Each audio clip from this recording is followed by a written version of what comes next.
नमस्कार, आपका स्वागत है मेरे चैनल कथा सागर में। आज हम कथा सागर में करवा चौथ की कथा के बारे में जानेंगे। बहुत समय पहले की बात है।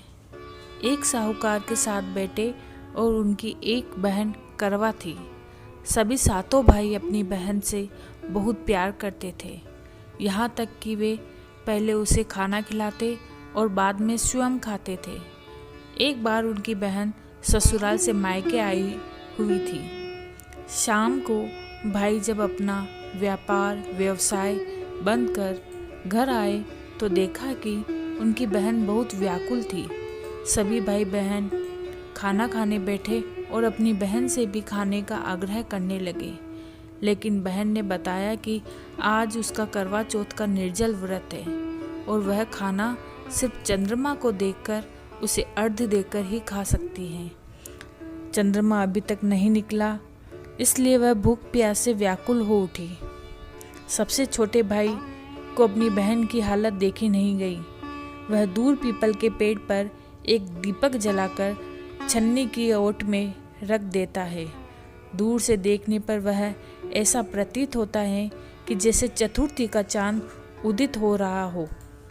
इसके बाद भाई अपनी बहन को बताता है कि चांद निकल आया, तुम उसे अर्घ्य देने के बाद भोजन कर सकती हो। बहन खुशी के मारे सीढ़ियों पर चढ़कर चांद को देखती है, उसे अर्घ्य देकर खाना बैठ जाती है। वह पहला टुकड़ा मुंह में डालती है तो उसे छींक आ जाती है।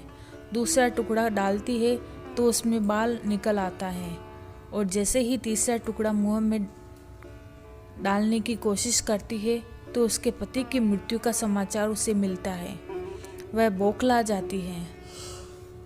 उसकी भाभी उसे सच्चाई से अवगत कराती है कि उसके साथ ऐसा क्यों हुआ।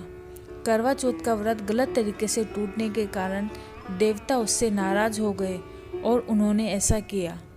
सच्चाई जानने के बाद करवा निश्चय करती है कि वह अपने पति का अंतिम संस्कार नहीं होने देगी और अपने सतीत्व से उन्हें पुनर्जीवन दिलाकर रहेगी।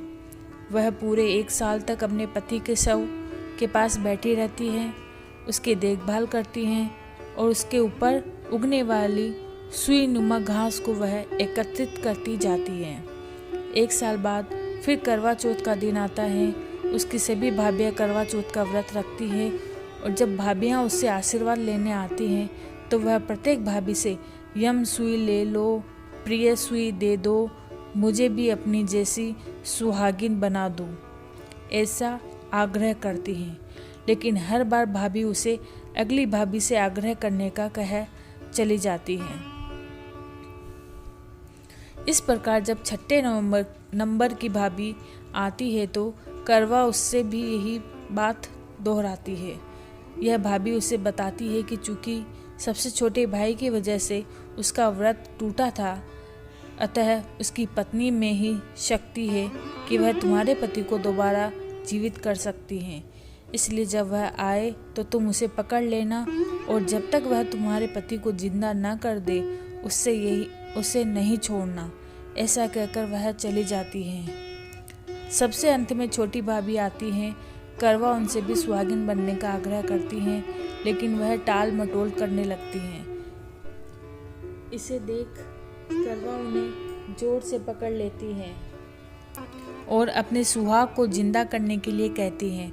भाभी उससे छुड़ाने के लिए नोचती हैं, कचोड़ती हैं, लेकिन करवा नहीं छोड़ती हैं। अंत में उसकी तपस्या को देख भाभी पसीज जाती हैं और अपनी छोटी अंगुली को चीरकर उसमें से अमृत उसके पति के मुंह में डाल देती हैं। करवा का पति तुरंत श्री गणेश कहता हुआ उठ बैठता है।